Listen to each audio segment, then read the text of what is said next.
ಬೆಳಗ್ಗೆ ಬಂದ್ಲಮ್ಮ ಇವಳೊಬ್ಳು. ಸರಿನಕ್ಕೋ ಗೊಣಗ್ತಾ ಇದ್ದೆ. ಏನು ಇಲ್ಲ ಅಮ್ಮಯ್ಯ, ಸುಮ್ನೆ. ಹೌದು, ಏನ್ಕ ಬಂದಿದ್ದೀವ ಚಾನ್ ದೂರ ಬಂದ್ಬಿಟ್ಟಿದ್ದೆ?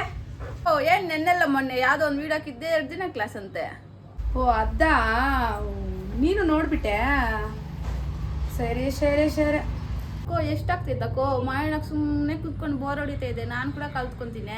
ಅಮ್ಮಯ್ಯ 3,000 ರೂಪಾಯಿ ಆಗ್ತೈತಮ್ಮಯ್ಯ. ಬ್ರೈಡಲ್ ಮೇಕಪ್ ಹೇಳ್ಕೊಡ್ತೀನಿ, ಸ್ಯಾರಿ ಡ್ರಪ್ಪಿಂಗ್ ಹೇಳ್ಕೊಡ್ತೀನಿ, ಫ್ಲಫಿ ಫ್ಲೀಟ್ ಸ್ಯಾರಿ ಡ್ರಪ್ಪಿಂಗ್ ಹೇಳ್ಕೊಡ್ತೀನಿ, ಪ್ರಾಡಕ್ಟ್ ನಾಲೆಜ್ ಕೊಡ್ತೀನಿ, ಎಲ್ಲ ಟೆಕ್ನಿಕ್ಕು ಹೇಳ್ಕೊಡ್ತೀನಿ. 2 ದಿನ ಕ್ಲಾಸ್ ಇರ್ತೈತೆ. ನಾನು ಜಾಯ್ನ್ ಆಗ್ತೀನಕ್ಕೋ.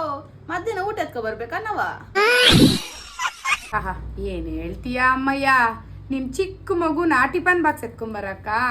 ಲಂಚ್ ಕೂಡ ನಾವೇ ಪ್ರೊವೈಡ್ ಮಾಡ್ತೀವಿ, ಸ್ನ್ಯಾಕ್ಸ್ ಕೂಡ ನಾವೇ ಪ್ರೊವೈಡ್ ಮಾಡ್ತೀವಿ, ಸರ್ಟಿಫಿಕೇಟ್ ಕೂಡ ಕೊಡ್ತೀವಮ್ಮಯ್ಯ. ಮನೇಲಿ ಕುತ್ಕೊಂಡು ಯಾವ್ಯಾವ ಹೆಣ್ಮಕ್ಳು ಇರ್ತಾರೋ ಅಂಥವ್ರಿಗೆ ಇದು ಒಳ್ಳೆ ಆಪರ್ಚುನಿಟಿ ಅಂತ ಹೇಳ್ಬೋದು. ಅವ್ರಿಗೆ ಕ್ಲಾಸಸ್ ತಗೊಂಡ್ಮೇಲೆ ಸರ್ಟಿಫಿಕೇಟ್ ಕೊಟ್ಮೇಲೆ ಅವರೇ ಮನೇಲಿ ಮಾಡ್ಕೊಬೋದು. ಒಂದು ಸ್ಯಾರಿ ಫ್ಲಫಿ ಫ್ಲೀಟ್ಗೆ 550 ರೂಪಾಯಿ ತಗೊಬೋದು. ಬಾಕ್ಸ್ ಫೋಲ್ಡಿಂಗ್ 400 ರೂಪಾಯಿ ತಗೊಬೋದಮ್ಮಯ್ಯ. ಯಾಕೋ ನಾನು ಫ್ರೆಂಡ್ಸ್ಗೂ ಕಾಲ್ ಮಾಡಿ ಹೇಳ್ತೀನಿ. ಅಮ್ಮಯ್ಯ, ಇಲ್ಲಿ ಅಕ್ಕನ ಕ್ಲಾಸ್ ಸ್ಟಾರ್ಟ್ ಮಾಡಲ್ಲ ಅಂತ ಅಮ್ಮಯ್ಯ. ಬೇರೆ ಕಡೆ ಎಲ್ಲ 5,000 ರೂಪಾಯಿ ಅಂತೆ. ಯಾಕನ ಹತ್ರ ಮಾತ್ರ 3,000 ರೂಪಾಯಿ ದಿನ ಕ್ಲಾಸ್ ಅಂತಮ್ಮಯ್ಯೋ. ಮಧ್ಯಾಹ್ನ ಟಿಫನ್ ಬಾಕ್ಸ್ ಕೂಡ ತರಷ್ಟಿಲ್ಲಂತೆ, ಸ್ನ್ಯಾಕ್ಸ್ ಕೂಡ ಕೊಡ್ತಾಳಂತೆ ಆಯಕ್ಕನೆ. ಎಲ್ಲ ಮುಗಿದ್ಮೇಲೆ ಸರ್ಟಿಫಿಕೇಟ್ ಕೂಡ ಬರೀ ಕೇಳಕ್ ಬನ್ನಿ, ಜಾಯ್ನ್ ಆಗ್ಬಿಟ್ಟು ನೀವು ಬನ್ರಮ್ಮಯ್ಯೋ, ಜಾಯ್ನ್ ಆಗ್ಬಿಡೋಣ. ಹೌದಾ ಅಮ್ಮಯ್ಯ? ಜಾಸ್ತಿ ಜನ ಜಾಯಿನ್ ಮಾಡಿಸು, ನಿನ್ ಸ್ನ್ಯಾಕ್ಸ್ ಕೂಡ ಕೊಡ್ತೀನಮ್ಮಯ್ಯ ಜಾಸ್ತಿ. ನನಗ್ ಮಾತ್ರ ಜಾಸ್ತಿ ಕೊಡ್ತೀಯ ಸ್ನ್ಯಾಕ್ಸು?